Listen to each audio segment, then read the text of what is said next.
BJP ಹಿಂದುತ್ವದ ಕಾರ್ಡ್ಗೆ ಕೈ ಪಕ್ಷದವರು ಜಾತ್ಯತೀತ ಕಾರ್ಡನ್ನ ಪ್ಲೇ ಮಾಡ್ತಿದ್ದಾರಾ ಅನ್ನೋ ಪ್ರಶ್ನೆ ರೈಸ್ ಆಗ್ತಾ ಇದೆ. ಈ ಲೋಕ ಸಮರದ ಪ್ರಚಾರದ ಕಾರ್ಯದಲ್ಲಿ ಜಾತ್ಯತೀತ ಸಂದೇಶವನ್ನ ಸಾರ್ತಿದ್ದಾರೆ.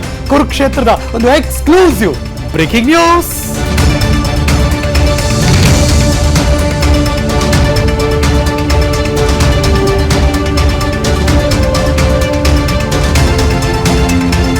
ಮತದಾರನ ಸೆಳೆಯೋದಕ್ಕೆ, ವೋಟನ್ನ ಪಡೆಯೋದಕ್ಕೆ ರಾಜಕೀಯ ಪಕ್ಷಗಳು ತಮ್ಮದೇ ಆದಂತಹ ಸ್ಟ್ರಾಟಜಿ ಪ್ಲಾನಿಂಗ್ ಮಾಡ್ತಿರ್ತಾರೆ. ಲೋಕಸಮರದ ಪ್ರಚಾರದ ಕಾರ್ಯದಲ್ಲಿ ಜಾತ್ಯತೀತ ಸಂದೇಶವನ್ನ ಸಾರೋದಕ್ಕೆ, ಮತದಾರರಿಗೆ ಆ ಮೆಸೇಜ್ ಅನ್ನ ಕೊಡೋದಕ್ಕೆ ಕಾಂಗ್ರೆಸ್ನವರು ಮೆಗಾ ಪ್ಲಾನ್ ಮಾಡ್ತಿದ್ದಾರಂತೆ.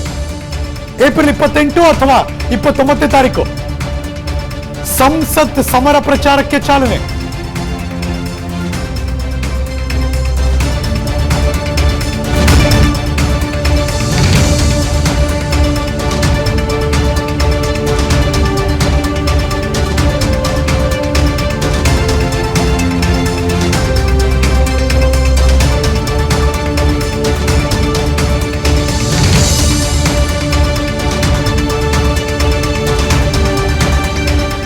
ಬಸವ ಕಲ್ಯಾಣದಿಂದ ಚುನಾವಣಾ ಪ್ರಚಾರ ಕಾರ್ಯ ಶುರು ಮಾಡೋದಕ್ಕೆ ಪ್ಲಾನ್ ಮಾಡ್ತಿದ್ದಾರಂತೆ. ಬಸವಣ್ಣನ ನಾಡಿನಿಂದ ಕೊಂಪು ನಾಡಿನವರೆಗೂ ಕಾಂಗ್ರೆಸ್ನವರ ಪ್ರಚಾರದ ಪ್ಲಾನ್ ಅದು. ಲಿಂಗಾಯತರು, ಒಕ್ಕಲಿಗರು, ಆ ಸಮುದಾಯದ ಮನವನ್ನ ಗೆಲ್ಲಬೇಕು, ಹಾಗಾಗಿ ನಮ್ಮ ಪ್ಲಾನ್ ವರ್ಕೌಟ್ ಆಗುತ್ತೆ, 20+ ಗೆಲ್ಲಬಹುದು ಅಂತ ಕಾಂಗ್ರೆಸ್ನವರ ಪ್ಲಾನ್ ಹಾಗೆ ಮುಂದುವರಿಯುತ್ತೆ.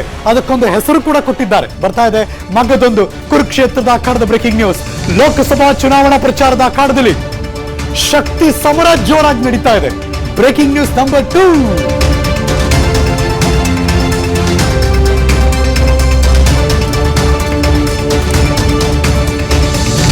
ಮಾರ್ಚ್ 28 ಅಥವಾ 29 ಇನ್ನೇನು ಬಂದೇ ಬಿಡ್ತಲ್ಲ. ಇವತ್ತು 21ನೇ ತಾರೀಕು. ಇನ್ನೊಂದು ವಾರದಲ್ಲಿ ಈ ಜನಶಕ್ತಿಯ ಹೆಸರಿನ ಪ್ರಚಾರ ಮಾಡೋದಕ್ಕೆ ಕೈ ಪಕ್ಷದವರು ಡಿಸೈಡ್ ಮಾಡ್ತಾ ಇದ್ದಾರಂತೆ. ಶಕ್ತಿ ಸಮರ, ಶಕ್ತಿ ವಿರುದ್ಧ ನಮ್ಮ ಹೋರಾಟ ಅಂದಿದ್ರು ರಾಹುಲ್ ಗಾಂಧಿ ಅವರು. ಶಕ್ತಿ ಅಂದ್ರೆ ದೈವತ್ವ ಪೂಜಿಸುವ ಸಂಕಲ್ಪ ಅಂದಿದ್ರು ನರೇಂದ್ರ ಮೋದಿ ಅವರು. ಮೋದಿ ಅವರು ಇನ್ನೊಂದ್ ಕಡೆ ಬಿಜೆಪಿಗೆ ತಿರುಗೇಟು ಕೊಡೋದಕ್ಕೆ ಕಾಂಗ್ರೆಸ್ನವರ ತಯಾರಿ ಇದು. ಜನಶಕ್ತಿ ಹೆಸರಿನಲ್ಲಿ ಪ್ರಚಾರ ಮಾಡೋದಕ್ಕೆ ಸಿಎಂ ಡಿಸಿಎಂಗೆ ಸಲಹೆ ಕೊಟ್ಟಿದ್ದಾರಂತೆ. ಪ್ರಚಾರ ಕಾರ್ಯದ ಸಂಯೋಜಕರಾಗಿದ್ದಾರೆ ಬಸವರಾಜ ರಾಯರೆಡ್ಡಿ ಅವರು. ಜಿಸಿ ಚಂದ್ರಶೇಖರ್ ಅವರಿಂದ ಉಪಮುಖ್ಯಮಂತ್ರಿಯವರಿಗೂ ಕೂಡ ಸಲಹೆ ಸಿಕ್ಕಿದೆ. ರಾಹುಲ್ ಗಾಂಧಿ, ಪ್ರಿಯಾಂಕಾ ಗಾಂಧಿ, ರೇವಂತ್ ರೆಡ್ಡಿಗೆ ಆಹ್ವಾನವನ್ನು ಕೊಟ್ಟಿದ್ದಾರೆ. ಮೋದಿಯವರ ಶಕ್ತಿ ಹೇಳಿಕೆ ಕಾಂಗ್ರೆಸ್ನಿಂದ ತಿರುಗೇಟು ಕೊಡೋದಕ್ಕೆ ಈ ತಂತ್ರ ಮಾಡ್ತಿದ್ದಾರೆ. ಮಾರ್ಚ್ 28, 29 ಈ ಆಸುಪಾಸಿನಲ್ಲಿ ಶುರುವಾಗುತ್ತೆ.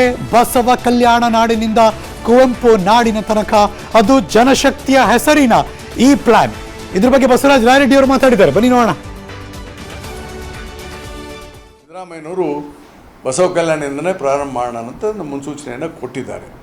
ಅಂದರೆ ಬೀದರ್ ಲೋಕಸಭಾ ಕ್ಷೇತ್ರ ಅಲ್ಲಿ ಮಾಡೋದಾದರೆ 28 ಅಥವಾ 29 ಈ ತಿಂಗಳು ಮಾಡಿ ಅನ್ನೋಂಥ ಸಲಹೆಯನ್ನು ನಾವು ಕೊಟ್ಟಿದ್ದೇವೆ. ಅಲ್ಲಿ ಫಸ್ಟ್ ಓಪನಿಂಗ್, ಅದು ಫಸ್ಟ್ ಓಪನಿಂಗ್ ಅಂದರೆ ಲೋಕಸಭಾ ಚುನಾವಣೆಯ ಪ್ರಚಾರ ಕಾರ್ಯಕ್ರಮ ಕಾಂಗ್ರೆಸ್ನಿಂದ ಪ್ರಾರಂಭ. ಅದಕ್ಕೆ AICC ಅಧ್ಯಕ್ಷರು ಮಲ್ಲಿಕಾರ್ಜುನ್ ಖರ್ಗೆ ಅವರು, ಅದೇ ಭಾಗದವರು, ಮತ್ತು ನಮ್ಮ ಅಧ್ಯಕ್ಷರು ಅವ್ರನ್ನ ಕರೆದು ಇನಾಗ್ರೇಷನ್ ಮಾಡಿಸಿ, ನಮ್ಮ ನಾಯಕರಾದಂಥ ಸನ್ಮಾನ್ ರಾಹುಲ್ ಗಾಂಧಿಯವರು, ಆಮೇಲೆ ಪ್ರಿಯಾಂಕಾ ಗಾಂಧಿಯವರು, ತೆಲಂಗಾಣ ಚೀಫ್ ಮಿನಿಸ್ಟರ್ ರೇವಂತ್ ರೆಡ್ಡಿ, ನಮ್ಮ ಚೀಫ್ ಮಿನಿಸ್ಟರು, ನಮ್ಮ KPCC ಅಧ್ಯಕ್ಷರು ಸುರ್ಜೇವಾಲಾ ಅವರು, ಯಾರ್ಯಾರಿದ್ದಾರೆ ಎಲ್ಲ ಮುಖಂಡರೆಲ್ಲ. ಈ ಬೆಳವಣಿಗೆ ಬಗ್ಗೆ ಮತ್ತಷ್ಟು ಮಾಹಿತಿ ಕೊಡೋಕೆ ನನ್ನ ಸಹೋದ್ಯೋಗಿ ಪೊಲಿಟಿಕಲ್ ಬ್ಯೂರೋ ಮುಖ್ಯಸ್ಥ ಮಾರುತಿ ಪಾವಗಡ ಲೈವ್ ಜಾಯಿನ್ ಆಗ್ತಿದ್ದಾರೆ. ಮಾರುತಿ ಪಾವಗಡ, ವೆಲ್ಕಮ್ ಬ್ಯಾಕ್, ನಮಸ್ಕಾರ, ವೆರಿ ಗುಡ್ ಮಾರ್ನಿಂಗ್.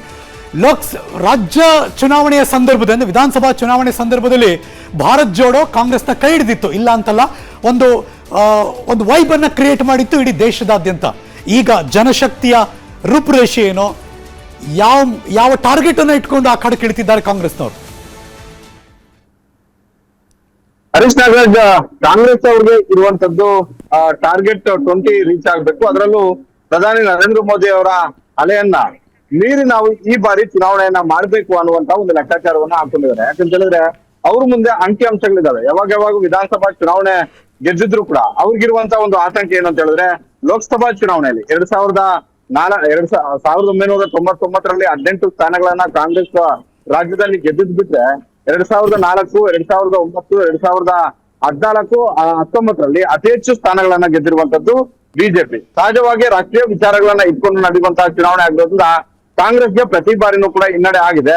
ಈ ಎಲ್ಲಾ ವಿಚಾರಗಳನ್ನ ಮುಂದಿಟ್ಕೊಂಡು ಅದರಲ್ಲೂ ಈ ಬಾರಿ ಮೋದಿ ಅಲೆನೂ ಕೂಡ ಇನ್ನಷ್ಟು ಜಾಸ್ತಿ ಆಗಿದೆ ಅನ್ನುವಂತ ಒಂದು ಆತಂಕ, ಜೊತೆಗೆ ಅಯೋಧ್ಯೆ ರಾಮ ಮಂದಿರ ವಿಚಾರಗಳು ಕೂಡ ಚರ್ಚೆಗೆ ಬರ್ಬೋದು ಅನ್ನುವಂಥದ್ದು, ಜೊತೆಗೆ ಪ್ರತಿ ಬಾರಿನೂ ಕೂಡ ಮೋದಿ ಅವರು ಬಂದಾಗ ಮೋದಿ ಪರಿವಾರ ಶಕ್ತಿ ಈ ವಿಚಾರಗಳನ್ನ ಹೆಚ್ಚು ಪ್ರಸ್ತಾಪ ಮಾಡ್ತಾ ಇದ್ದಾರೆ. ಹೀಗಾಗಿ ಯಾವ ರೀತಿಯಾಗಿ ನಾವು ಪ್ರತಿತಂತ್ರ ಮಾಡ್ಬೇಕು ಪ್ರಚಾರದ ವಿಚಾರಕ್ಕೆ ಅನ್ನುವಂತ ಒಂದು ಚರ್ಚೆ ಆದಾಗ ಸಹಜವಾಗಿ ಬಸವರಾಜ ರಾಯರೆಡ್ಡಿ ರಾಜ್ಯಸಭಾ ಸದಸ್ಯರಾದಂತಹ ಜಿ ಚಂದ್ರಶೇಖರ್ ಇಬ್ಬರಿಗೂ ಕೂಡ BL ಶಂಕರ್ ಮೂವರಿಗೂ ಕೂಡ ಸ್ಟ್ರಾಟಜಿ ರೂಪಿಸಿ ಅನ್ನುವಂತಹ ಒಂದು ಸೂಚನೆಯನ್ನು ಕೊಟ್ಟಿದ್ರು.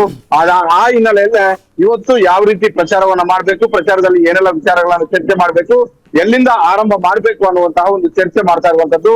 ಬಹುತೇಕ ಈ ತಿಂಗಳ 28, 29ರಲ್ಲಿ ಬೀದರ್ ನಲ್ಲಿ ಮಹಾ ಸಮಾವೇಶ ಮಾಡೋದ್ರ ಮೂಲಕ, ದೊಡ್ಡ ಸಮಾವೇಶ ಮಾಡೋದ್ರ ಮೂಲಕ ಕಲ್ಯಾಣ ಕರ್ನಾಟಕ ಭಾಗದಿಂದಲೇ ಆ ರಣಕಹಳೆಯನ್ನ ಮುಗಿಸ್ಬೇಕು ಅನ್ನುವಂತ ಒಂದು ನಿರ್ಧಾರಕ್ಕೆ ಬಂದಿರುವಂತದ್ದು. ಆದ್ರೆ ಕಾಂಗ್ರೆಸ್ ಅಲ್ಲಿ ಇರುವಂತದ್ದು ಏನಂತ ಹೇಳಿದ್ರೆ, ಈಗಾಗಲೇ ಫಲಾನುಭವಿಗಳ ಸಮಾವೇಶ ಅಂತ ಏನೇ ಹೇಳಿದ್ರು, ಸರ್ಕಾರದ ವತಿಯಿಂದ ಮಾಡಿದಂತ ಒಂದು ಸಮಾವೇಶ ಆದ್ರೂ ಕೂಡ ಅಲ್ಲೇ ಲೋಕಸಭಾ ಚುನಾವಣೆ ಪ್ರಚಾರವನ್ನು ಕೂಡ ಸಿದ್ದರಾಮಯ್ಯ ಮತ್ತೆ DK ಶಿವಕುಮಾರ್ ಅವರು ಮಾಡಿದ್ರು. ಹೀಗಾಗಿ ಒಟ್ಟಾರೆ ಇದನ್ನ ನೋಡ್ತಾ ಇದ್ರೆ ಮೋದಿ ಅವರ ಅಲೆ ವರ್ಕೌಟ್ ಆಗುತ್ತೆ ಅನ್ನುವಂತ ಒಂದು ಆತಂಕ ಕಾಂಗ್ರೆಸ್ ಅವ್ರಿಗೆ ಇರುವಂತದ್ದು ಸಹಜ. ಅದೇ ರೀತಿ ಗ್ಯಾರಂಟಿಗಳು ಕೂಡ ನಮಗೆ ಕೈ ಹಿಡಿತವೆ. ಏನು 2004ರಿಂದ ಇಲ್ಲಿವರೆಗೂ 4 ಚುನಾವಣೆಗಳಲ್ಲಿ ನಮಗೆ ಹಿನ್ನಡೆ ಆಗಿತ್ತು. ಆ ಹಿನ್ನಡೆಯನ್ನ ಪಕ್ಕಕ್ಕಿಟ್ಟು ಈ ಬಾರಿ 2 ಅಂಕೆಯನ್ನ ದಾಟ್ತೀವಿ. ಆ ರೀತಿಯಲ್ಲಿ ನಾವು ಮೋದಿ ಅವರ ಅಲೆಯನ್ನ ತಗ್ಗಿಸುವಂತ ಒಂದು ರೀತಿಯಲ್ಲಿ ಪ್ಲಾನ್ ಅನ್ನ ಮಾಡ್ಬೇಕು ಅನ್ನುವಂತಹ ಒಂದು ಚರ್ಚೆ ಮಾಡ್ತಾ ಇರುವಂತದ್ದು.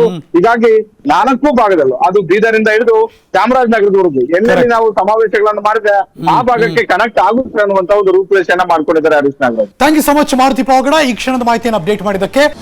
ಅನುಕ್ಷಣದ ಸುದ್ದಿಗಳಿಗಾಗಿ Vistara news YouTube channel subscribe ಮಾಡಿ. ಹೊಸ ಸುದ್ದಿಗಳ ನೋಟಿಫಿಕೇಶನ್ಗಾಗಿ ಬೆಲ್ ಐಕಾನ್ ಕ್ಲಿಕ್ ಮಾಡಿ.